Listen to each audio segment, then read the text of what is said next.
Здравствуйте, друзья! Сегодня у нас 23 апреля 2024 года. Мы с вами в Болгарии, в городе Святый Влас. Ну, сами знаете, новость сегодня самая такая значительная. Это та, что с 24 числа по письму Министерства иностранных дел Украины всем мужчинам призывного возраста от 18 до 60 лет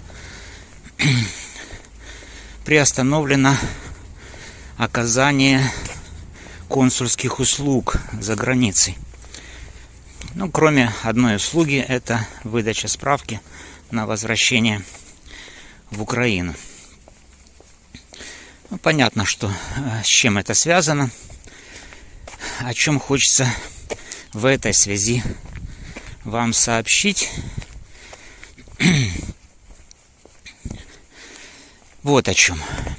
Ну, то есть, есть, конечно, люди, которые не хотят воевать, так называемые уклонисты. Вот, и к ним, ну, как вы уже знаете, по новому закону, внесенным изменениям в законы Украины о мобилизации и о воинском учете, внесены изменения. Ну и такие изменения, что нужно в течение 60 дней зарегистрировать кабинет военнообязанного. С момента вступления закона в силу, ну, по-видимому, он уже вступил в силу, поэтому 60 дней идет. Вот, и в течение этих 60 дней нужно зарегистрировать этот электронный кабинет военнообязанного. Ну, либо кто не будет регистрировать, тот обязан будет получать все уведомления от территориальных комиссий по мобилизации по месту жительства, по адресу. Ну, для тех, кто находится за границей, конечно, самый правильный вариант — это таки зарегистрировать этот кабинет и в этом кабинете в течение 60 дней уточнить свои учетные данные. Ну, кроме всех прочих данных, нужно уточнять адрес вашего пребывания. Ну и, по всей видимости, если вы пребываете за границей, то вот именно этот адрес пребывания за границей вам нужно туда внести. Вот. И если вы потом получите уведомление в этот электронный кабинет о явке в ТЦК, ну, по разным причинам, там в этом уведомлении будет сообщено вам, с какой целью вас вызывают. Вот. И если вас вызвали, то, значит, время явки вам будет засчитываться, если вы явитесь в консульскую установу, ну, в стране вашего пребывания. Ну, если в Болгарии, то в консульскую установу в Софии или там в другом городе, если она есть, вам нужно будет явиться. Вот, чтобы, ну, не нарушить сразу то, что вам предписывается. Вот. С другой стороны, если вам там обяжут пройти медкомиссию, которая должна будет проходить уже на территории Украины, то это уже ваше личное решение, ехать вам в Украину для прохождения комиссии или не ехать. Ну, почему вы можете принять решение, что в Украину можно не ехать? Это в связи с тем, что, как вы знаете или не знаете, но законодательство, в том числе и законодательство Украины, действует во времени, в пространстве и по кругу лиц. Ну вот здесь вот самое значимое в этой связи — это то, что законодательство действует в пространстве.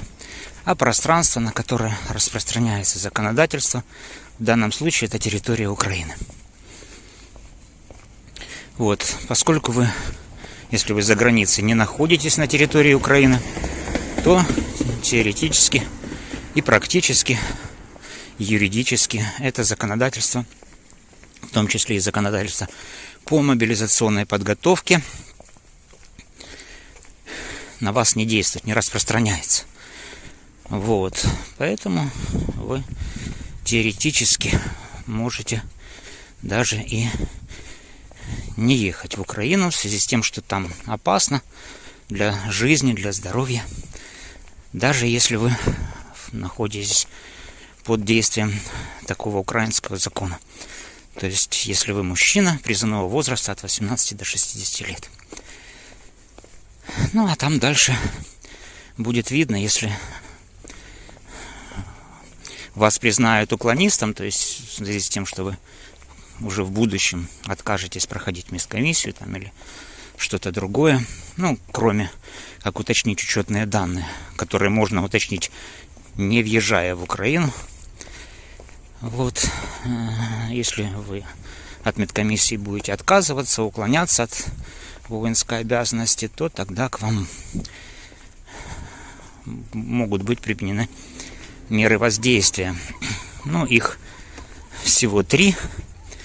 То есть мера воздействия — это по заявлению начальника ТЦК вас могут лишить права управления автомобилем, могут лишить права распоряжаться своими денежными средствами. Ну и 3, там тоже есть мера воздействия. Тоже по заявлению начальника ТЦК суд принимает такое решение и арестовывает ваши права, аннулирует или временно приостанавливает ваши... выезд за границу, да, вот 3, выезд за границу, значит, тоже запрещается вам по решению суда. И распоряжение своими денежными средствами. Ну, вот такие меры воздействия. Ну, это уже как бы в будущем.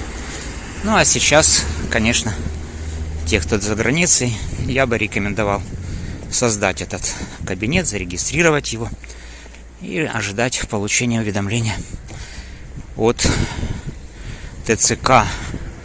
Ну и там уточнить свои учетные данные в этом кабинете и обязательно указать адрес вашего местонахождения за границей. Ну, вот такие вот новости. Так что всего вам доброго, до новых встреч.